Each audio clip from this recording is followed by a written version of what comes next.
आयविनाचं पोरकेपण ते कोट्यवधी लेकरांची आई. बालवयातच आईचं छत्र हरवल्याने भिवा आईच्या मायेला पारखा झाला होता. आईच्या मायेविना, मार्गदर्शनाविना उभा राहणारा भिवा डॉक्टर भीमराव आंबेडकर ते विश्वरत्न डॉक्टर बाबासाहेब आंबेडकर हा प्रवास पूर्ण करतात आणि संपूर्ण देशातील कोट्यवधी दीनदलितांचे आई आणि बाप होतात ही साधी गोष्ट नाही.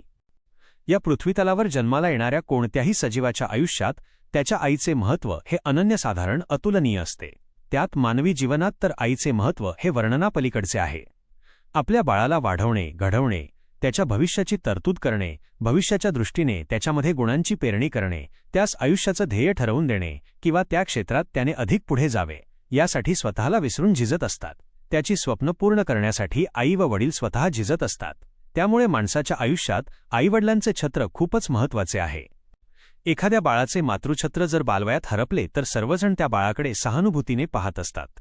कारण आईच्या प्रेमाविना पोरकं झालेलं ते बाळ म्हणजे आयुष्यात प्रेमाचं आभाळ फाटलेला जीव असतो. त्यामुळे त्या बाळाला आईविना वाढत असताना, घडत असताना, जग पाहत असताना बाप जरी सोबत असला तरी आईच्या मायेच्या कुशीला मात्र त्यास पोरकं व्हावं लागतं. आईविनाच्या पोरकेपणाने हे जग पाहावं लागतं आणि त्याला स्वतःच्या पायावर स्वतःच उभं राहावं लागतं. आई असली की आईचं बोट धरता येतं, पण आई लवकर गेली तर तो आधाराचा हात हरवतो. त्या लेकराला स्वतःची आई व्हावं लागतं. अगदी अशाच प्रकारे आईविनाचं पोरकेपण भीमाबाई व रामजी सकपाळ यांच्या 14व्या लेकराच्या वाट्याला आलं होतं. चिमुकला भिवा जेमतेम 6 वर्षांचा असताना 20 डिसेंबर 1896 रोजी आईचं छत्र हरवलं. भिवा आईच्या मायेविना पोरका झाला. वडील रामजी हे पलटणीत सुभेदार पदावर असल्याने कामानिमित्त घराबाहेर त्यांना बराच वेळ जायचा. घरात भिवाच्या मोठ्या बहिणी होत्या, पण आई म्हणजे आई असते आणि आईच्या प्रेमाची जागा दुसऱ्या कोणालाच भरून काढता येत नाही. चिमुकला भिवा आईच्या प्रेमाला पारखा झाला होता.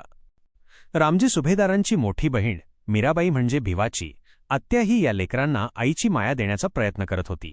पण दुःखदायक गोष्ट म्हणजे भिवाची ही आत्या शारीरिक व्याधीने ग्रासलेली होती. आधार द्यायला आलेली ही आत्या दिव्यांग होती.